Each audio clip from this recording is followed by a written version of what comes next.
Many home cooks wonder, what's the best type of fish to buy? Which is the most sustainable choice? Which is the healthiest? So today I've invited chef and avid fisherman, Dave Pasternack. It's really nice to have you here, Dave. Thanks for having me. And because of your knowledge and because of your daily interaction with the world of fish, I thought you would be a really, really great person to help allay the fears of the homemaker, educate the homemaker, and really help us determine which fish to buy and how to prepare it. Don't you think? Yeah, I mean, I think people get overwhelmed, like you said, and, you know, they go to the fish counter and they're like, should I buy the salmon? Should I do this? And they have to ask certain questions. I think it's really important. You know, what's in season? What do you have that's local? You know, what's line caught? What's line farmed? caught? And I think in today's world, most people at markets have the answer. And you are a fisherman. You like to go out. I am a fisherman. Do you go out every week? Absolutely. Okay, well, great. So let's go through the glossary of fish that you've brought before us. Everything's a fish except one, I think, squid. We have local squid. They're mollusks. They are mollusks. They're in season most of the year. When you buy the fresh squid, it's a better product. And what you want to look for, it's nice and shiny, the eyes are clear, the ink still hasn't dried up. These are nice and large squid. And what are these, the tentacles? These are what he grabs his prey with and he sucks them in. So these are his legs? Those are his arms or his legs? His arms. Okay, his arms. And what a strange-looking creature. They are a strange-looking creature. Now, let's start with round fish. I know there are round fish and flat fish. Yes. So let's go through the round fish first that you've brought. So we brought three types of round fish here. We have a snapper. With beautiful blue dots. And beautiful blue dots. We have a porgy, which is a really misunderstood but great, great, great fish. Why misunderstood? Because people think that it's really bony, but if you can get a nice big one, it's excellent eating fish. Right. And then we brought a great tile fish. Also in the round family, we have sardines. Fresh sardines. Fresh sardines. Which are really little mackerel, aren't they? Oh, in the mackerel family, yes. Ah. And if you look at all the fish, they all have something very similar. If you look at the eye, we call it a cow eye, where the eye is actually coming out of its head a little bit, bulging out of his head a little bit. So you want them bulging, but clear. But clear. Okay. If you look, the gill plate is tight to the head. You know, some people say you should open it up and look at the gills. It should be red. It is bright red. Okay. If you look at the scales are real tight to the body, which is also real important. And if you look at a bigger fish here, you don't see any bruises. Right. So this means that this fish was caught good, it was handled. And if you run your finger, you see how it pops right back up to where it belongs. Okay. Now, are those good for filleting? These are great for either cooking whole, filleting, also excellent for sashimi or crudo. Oh, good. Now, flatfish. Local flatfish around here are either flounder or fluke. Yeah, in the summertime we have fluke. This is a fluke. The rest of the year, we have a variety of different flounders. We have yellowtail, blackback, gray sole, lemon sole. We have a variety. The eyes are on one side of the body. The eyes are on one side. But right. I mean, if you look at the significant difference between the two species. That's a flounder? This is a flounder. Okay. Flounder has kind of like what I call the puckery look. Yeah. It has that puckery. The fluke actually has a mouth. He's much more of a scavenger. Oh. He'll eat pretty much anything that you put in front of him. But they're a dark color on one side, and then when you turn them over, they're white. But, you know, now they're actually starting to do some fish farming with fluke, and they're dark on both sides. Oh. Now, where should you buy fish? I mean, you should buy fish at a reputable market, a place that does volume of business is always good. And it should be a relationship. Like when we were kids, our parents would go to the same butcher and they would, you know, go in and say, hey, Frank, how are you? You know, what's good? And it was that relationship. Right. I remember as a kid, my mother would bring, you know, the fishmonger, the butcher, a bottle of wine or, you know, a bottle of whiskey. Are you asking for people to bring you some wine to your fish store? I hope not. I got all the wine that they need. Okay, now what about storing fish? If you go and bring home this guy today, okay, he's very fresh. I take him home. He's cleaned before I take him home. Yeah. Right? I mean, a lot of times you're paying for that service at the fish market. Right. So you should get your fishmonger to clean it. To clean it, scale exactly it. what you want. But you get this home, how do you keep it cold? I like to put it in a bag with a resealable plastic bag that has the some crushed ice, and crushed ice is also better because sometimes a cube ice will lay on the fish funny and it'll bruise the fish. Oh yeah, it'll make little holes in the skin. Yeah, it makes little divots. Now Dave promises that when we finish showing you how to clean a fish, I will be covered with scales. I hope so. Okay, so it may seem intimidating to take a plump, whole, round fish like this porgy, but if you know how to do it, oh my gosh, you will have the freshest fish. Okay, so we cut off the fins. First thing we're going to do is start cutting off the fins. Okay. You always want to be careful because the fins are pretty sharp. They are. And it makes filleting the fish that much easier when you have no fins on the fish. And when did you decide to be a fish man? Oh, I kind of grew up around it my whole life. I've been, fishing, been around the sea. We ate a lot of fish growing up as kids. It was all kind of part of the equation. Oh, this dorsal fin is big on the porgy. It goes all around, along the whole back. Yeah, it's real sharp. And then what I'm going to do is while you're finishing that up, I'm going to start scaling them. Okay. Right, we want to work from the tail forward. Scale before you take the guts out. Yes, scale before you take the guts out. You're going to have scales all over. Can't you do that in the sink? Well, I told you, I wanted to get some scales on you. I have to protect our kitchen here. This is really, boy, does it have a lot of scales. He's got a lot of scales on it. It does indeed. And so you need a special tool for scaling, and you should really, if you're a fisherman or the wife of a fisherman, you should get yourself a scaler. You want to make sure that you get really good around the back of the head because there's good meat in there. We don't want to waste that meat. And if you're going to eat the fish whole, right, you want to make sure you get around the gill plates. Okay. Because this fish would be, this is an excellent fish to grill whole. Oh, I love porgy so much. It's one of my favorite fish from childhood. My dad had a 16-foot skiff, and we started fishing, believe it or not, in the Passaic River. Wow. So what you're going to do next... Rinse it? We'll rinse it afterwards. Next, you're gonna make an incision. I'll do that. I know how to do that. Just from here up, and you're gonna take the guts out, and I'll finish scaling this other one.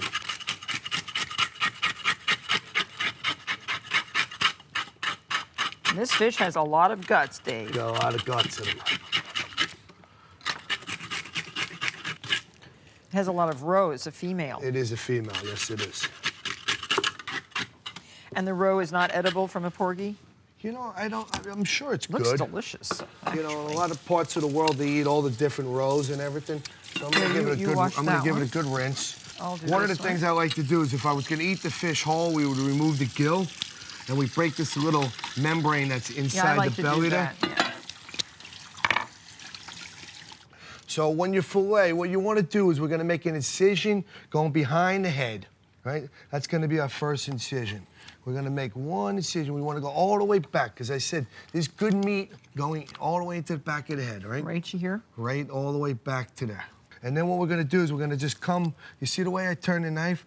We're gonna come right down the spine. Okay. All right, and then we're gonna gently lift it up with our finger, and then we're just gonna come across the spine. It's not butchering. Exactly. We're gonna cut. When you come up to the top, you're gonna cut through those bones right up there.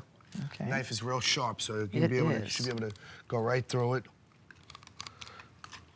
And then we're just gonna come right back. Go this way? Gonna come right back down. You're gonna end up with a nice fillet. There. All right, and then we're gonna repeat the process, right? And then we're gonna do the same process on the other side, right? You're gonna come back around the head. You're gonna come, same thing. You just, watch how I just let the knife do the work. You see how I'm just pushing the knife, and the knife's doing the work. Okay, and then you're gonna come back, and you're gonna just, nice and slowly, you're gonna cut through that bones like we did before. Okay. And then you end up with two nice fillets. There you go. Okay. Beautiful. And then just cut like that? Nice job. Okay. Good. Now, very nice. Now we have our fillets, right? We're gonna come back. We're gonna remove the little bit of belly flap. Right? You already got Which is where? What's the belly flap? Which is a little piece right here. This? Yep. So we're gonna just come around a little bit.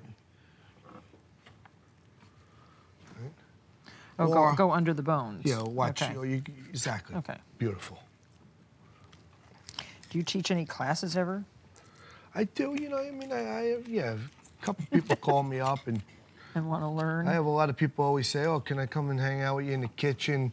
But, I mean, when I'm in the kitchen, I have to work quick. Okay, now, what about these little bones? How do we pull those out? With a So, tweezer? We have 2 different types of tweezers. All right? I give you these because they're easier. Okay. And what I like to do is start from the front. If you hold the fillet up a little bit like this with your hand, you could feel it. And then you have to just feel the bone out, because... Quite a lot of bones, but not impossible. It's good also, if you want, you could set yourself up a little cup with water. And you can just dip the tweezers in there and all the bones and everything will come off. And that's it. So when we're going to remove the skin, Martha, the porgy, the skin tears a little bit easy. So what we want to do is we want to watch. I'm going to make a little incision here, okay? And then what I'm going to do is I'm going to grab the skin. I'm not going to move the knife. I'm just going to shake the skin. How beautiful. Okay, so So you're going to make a little incision at the tail. Okay. You're going to turn it a little bit towards it. And then you're going to so you can grab the skin. Now just shake the skin. I think I could do it better this way. You could probably do it better. I'm a lefty, so Oh, that's what my problem is. I do things a little bit... I'm trying to... A little bit backwards. Don't pull too hard. There you go. Let the knife do the work. Ooh, it's coming right off.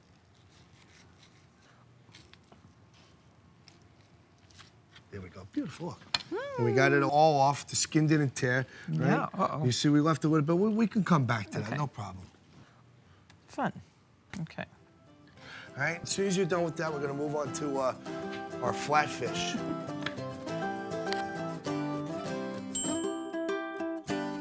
Now, flounder or flatfish? Yes. So what we're going to do is we're going to do an old school technique, what they call black backing. Because this fish should really be eaten whole. So the first thing we're going to do, like we did before, we're going to remove the fins. They have beautiful fins. You're a lot better with the scissors than I am. I'll do the fins. You can do the fin, then I'll start doing the other stuff. I'm happy doing the fins. And take the little pectoral fins off, the caudal fins. You must have the better scissors. Here you go. I'm going to give you these. Okay, you take my guy. You have more experience. So what we're going to do is I'm going to make a little incision, just like we did before, okay? And then I'm going to go like this. We're going to just remove a little bit of the skin. We're going to cut it across. But you don't want to cut too deep in because we're going to peel the skin off. Oh, okay. If you cut too deep into the skin, right?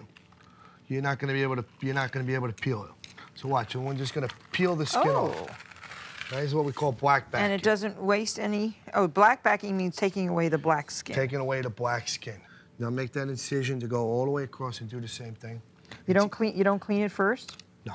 You skin it first? It's easier to. You could do it either way, but I find it easier to do it this way. And what you want to do, Martha? No, you want to make a little incision, just like right here. Okay. Now take a towel and just peel it back. Use those molds. There you go. I don't want to waste any fish. Well, sometimes it will catch a little bit. Oh, but it does peel it off, doesn't it? Yeah. Okay. All right, and the great thing about eating a fish like this is that if you want to pan fry it, you can fry it, you could eat the tail. Then we're just going to remove the innards. It's a nice word for the guts. Pull the gills out. Okay. You can use your scissors, you can use your hand, whatever works best for you. And then you're just going to give them a good rinse at that point. And then this, you can grill them, you can broil them, you can fry them, you can bake them. Now, what's your favorite way? They're great fried whole, because then you can eat all the bones and... So here we are with 2 black-backed flounder. They look really good. They're really good like this. So now when you go fishing and you bring home some beautiful small flounder like this, you know what to do with them. Now this is a fluke. This is a fluke. It's black on one side, white on the belly side. Okay. So we're going to start on the white side. We're going to make an incision right behind the head. So I like to hold it a little bit by the gills, okay? And then we're gonna do the same thing. This is a little bit more technical. We're gonna come straight down the spine, just like we did with the other fish. For me, it's always easier to start on the white side. Oh, this is beautiful. I see why you want to use that knife. What a beautiful fillet. Then we're gonna do the dark side. But what if you're home and you don't have your knife? Is it harder? It's a lot harder, yeah. I mean, this knife, if you look, they're made to be flexible. I'm pushing down as I'm going, and I'm letting the knife actually do all the work. And we're gonna come back. It's like you were doing this for a long time, Dave. How many years have you been dealing with fish? I've been fishing my entire life. And especially flatfish. Growing up, you know, on the South Shore of Long Island, we ate a lot of flatfish. Or at the Jersey Shore, we ate a lot of flatfish. Jersey Shore, you ate a lot of flatfish, exactly. That is beautiful. So there is a very big difference in the color of the fish. There's a very big difference in the color of the fish. On fish. the white side, it's pink. On the black side, it's gray. The gray side is the more desirable side. It's better for sushi. Okay, so now we are going to clean a squid.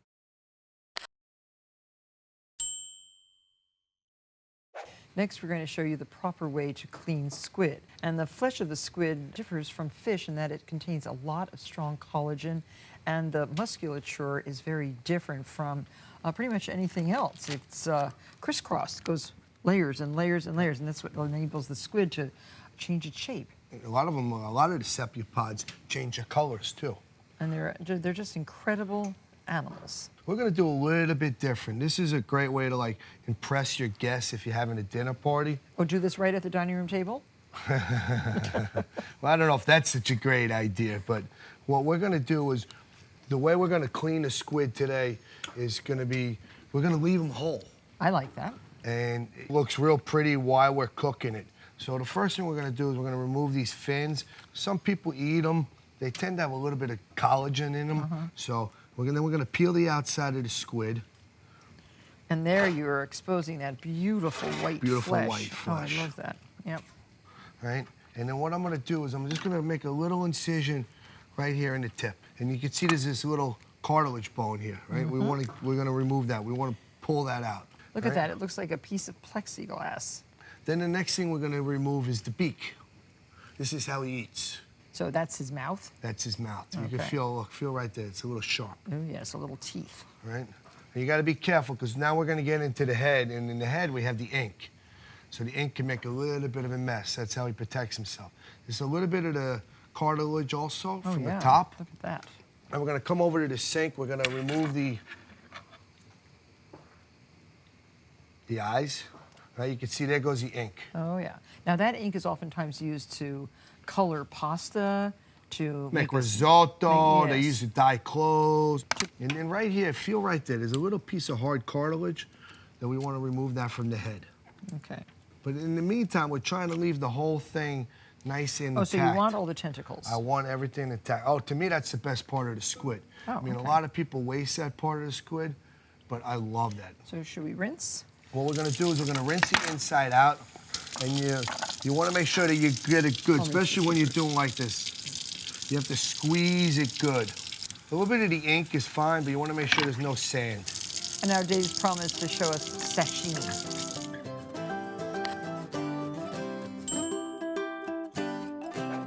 So, sashimi. Sashimi. Or, Crudo. yes, you call it crudo because you are Italian. So we're gonna start with the fluke. And we're gonna just cut little 1/4-inch pieces at a little bit of an angle. I'm gonna put it on right on the plate. Nice. Choose a nice, clean plate. And you could do The fish should be really icy cold, right? icy cold. And as fresh as can possibly be. And then you're gonna finish that up. I'm gonna start making a plate with the porgy. On the porgy, what we're gonna do is we're gonna remove the little blood line here. So we're gonna cut out the little center. We're gonna make sure that there's no skin. We don't wanna eat that skin. The skin can make it a little bit tough.